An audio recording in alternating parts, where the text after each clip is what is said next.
Get ready for a deep dive into the fascinating world of Ramana Maharshi, a revered Indian sage, and his unique perspective on animals. Yes. Today, we're going to be exploring an excerpt from Arthur Osborne's biography of Ramana Maharshi, Okay. specifically chapter 11, aptly titled Right. Animals. And I think you'll find that this chapter really challenges some common assumptions about the spiritual journey, Absolutely. not just within Hinduism, but our broader understanding of consciousness itself. Yeah, we're really going to the heart of some huge questions here. Yeah. Can animals evolve spiritually? Can they work off karma like humans? Right. And how did Ramana Maharshi's interactions with animals reflect these beliefs?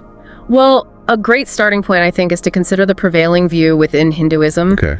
that the human form is a crucial step on the path to liberation. In other words, Right. only as humans can we make significant progress in working off karma and escaping that cycle of birth and death. But Ramana Maharshi really throws a wrench into that idea, doesn't he? He does. He suggests that animals too are on a spiritual journey, working through their own karma. Precisely. And this isn't just some fringe idea. No. Even Shankaracharya, a hugely influential Hindu philosopher, Right. affirmed this possibility. It really flips the script on that human-centric view of liberation. It really does. Yeah, it challenges that assumption. It definitely makes you look at the animals around us differently. Yeah. I mean, Ramana Maharshi even said, we do not know what souls may be tenanting these bodies, Right. and for finishing what part of their unfinished karma they may seek our company. It's a bit mind-boggling, isn't it? It is. Like, whoa. Yeah.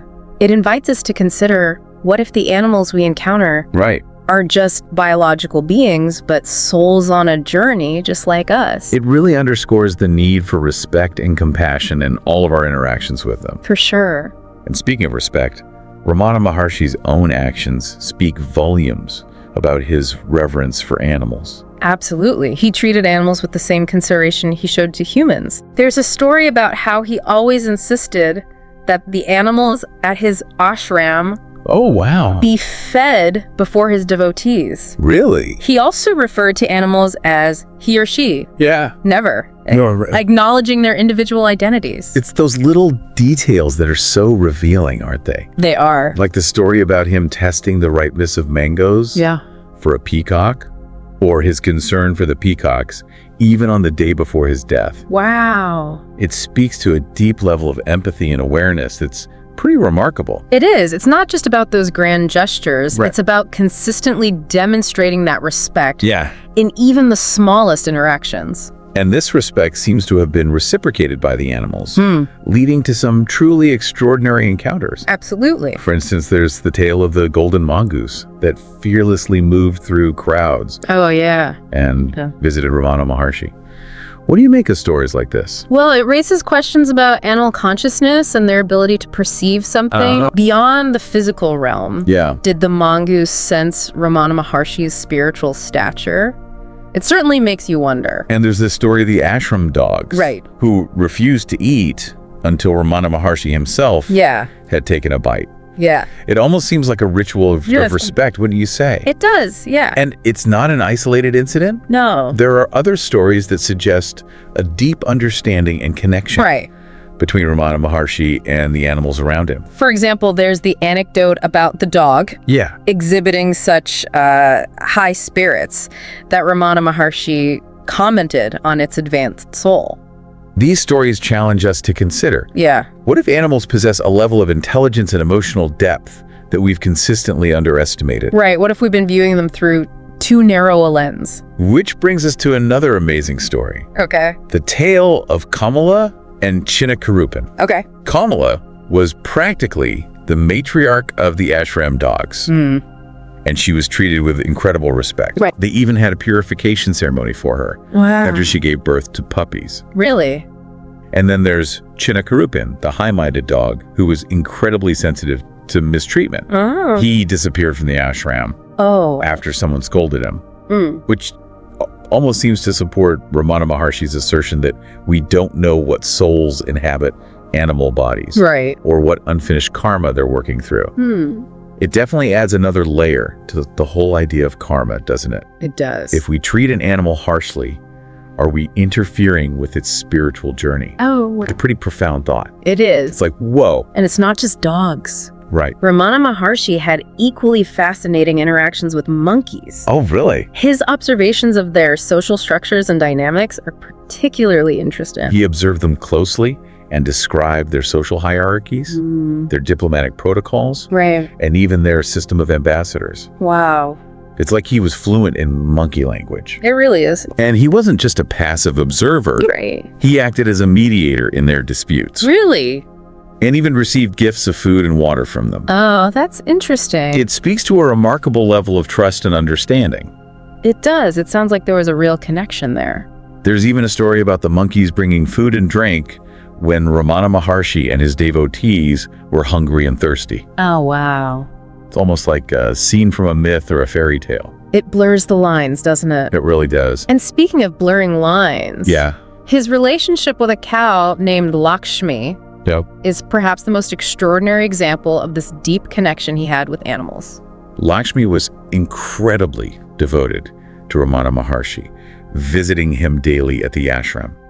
He even saved special treats just for her. Oh, And her punctuality in accompanying him to the dining hall became a part of his daily routine. wow. He would even check the clock when she arrived Oh, wow. to make sure he wasn't running late. It's like they had a silent understanding, a shared rhythm to their days. It's like they had this unspoken bond. Yeah.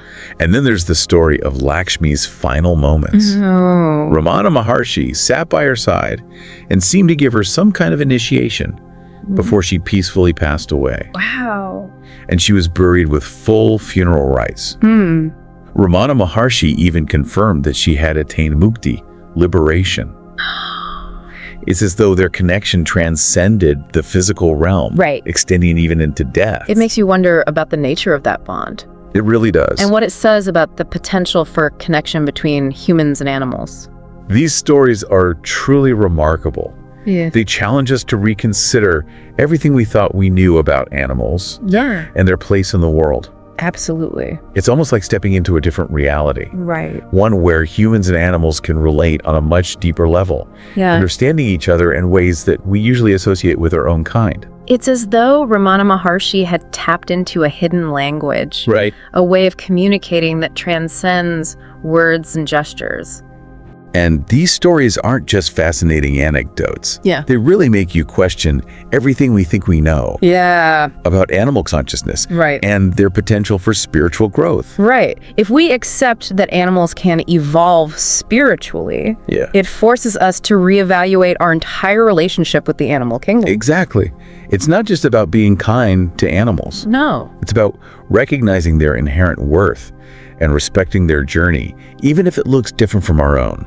It raises some challenging questions. It does. If animals are working through their own karma, Right. could our actions towards them hinder their progress? It's a sobering thought, isn't it? It is. It makes you wonder about the karmic implications Yeah. of our choices, especially those that impact animals directly. It certainly adds another dimension to our understanding of ethical behavior. Absolutely. And it makes Ramana Maharshi's approach to animals all the more profound. Right. He wasn't just advocating for kindness, he was really living it out in his interactions.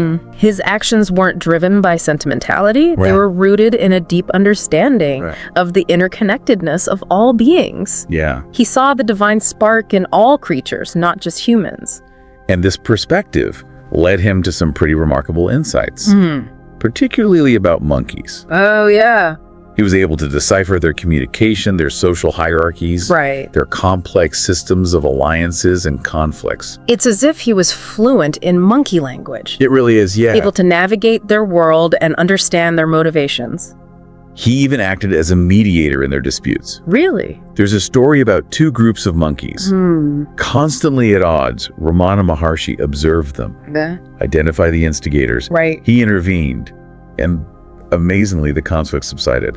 He didn't try to impose human solutions on their problems. Right. He simply used his understanding of their dynamics to facilitate peace. Which is a fascinating approach in itself. It is. Right. It suggests a deep respect for their autonomy, their way of life. He wasn't trying to humanize them. Right. He was recognizing their inherent intelligence and social complexity. And his understanding wasn't limited to primates.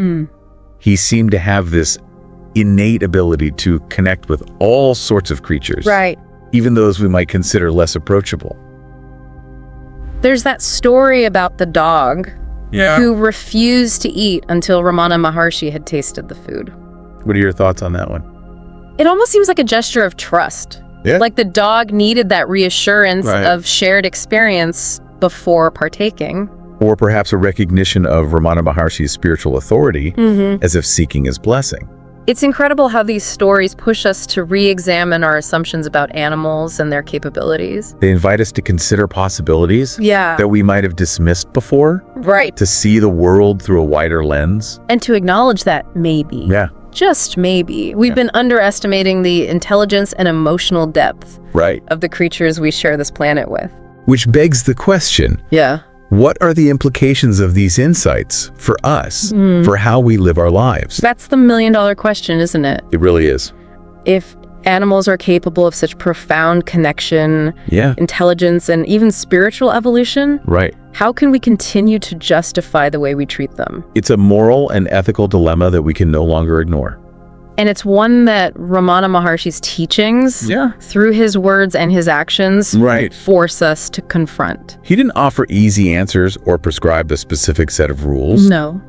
but he lived his life in a way that modeled a different kind of relationship with the natural world. One based on reverence, compassion, and a recognition of our shared journey. He showed us that a different way of being is possible. Right. One where we move beyond exploitation and dominance towards a more harmonious coexistence. And his message feels more urgent than ever, It does. especially given the current state of our planet and the challenges that we face. So where do we go from here? How do we translate these insights into meaningful action? I think the first step is awareness. Right. Ramana Maharshi was such a keen observer of the world around him.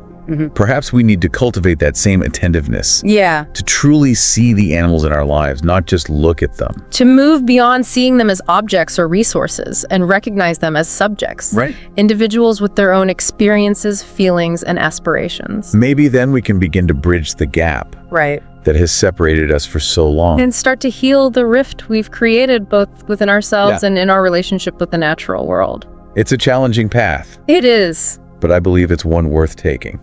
And perhaps in doing so, we might rediscover a part of ourselves that we've lost along the way. Yeah. Sense of connection and belonging that transcends the boundaries that we've constructed. There's a beautiful quote by Ramana Maharshi about the nature of the self. The self is always the self, and there is no such thing as realizing it or forgetting it. What is realized is not the self, but only that which obscures it. That's profound. How do you see that relating to our conversation? I think it applies to our relationship with animals as well. Okay. Maybe the challenge isn't to discover their consciousness, Right. but to shed the layers of our own conditioning that prevent us from seeing it. It's like we've built up all these walls of perception that really keep us from seeing the world as it is, Right. including the amazing beings that we share it with. We've been conditioned to view animals through a very specific lens, one that reduces them to objects or commodities rather than fellow travelers on this journey of existence. So how do we dismantle those walls? How do we start to see the world and the animals in it with fresh eyes? I think Ramana Maharshi's example offers some clues. Okay. He approached animals with a sense of curiosity Right. and a willingness to simply observe without judgment. He didn't try to impose his human understanding Right. on their behavior. He allowed them to reveal themselves to him on their own terms. And through that observation, he gained these insights into their communication, social dynamics, and even their spiritual depth. So maybe the first step is to cultivate that same open-minded curiosity. Yeah. Instead of approaching animals with these preconceived notions, what if we just paid attention? Really observe their way of being in the world. Imagine if we approached each encounter with an animal Right. as an opportunity to learn and to expand our understanding of consciousness itself. It's like we're being invited to step outside of our human-centric bubble and enter a larger, more interconnected reality.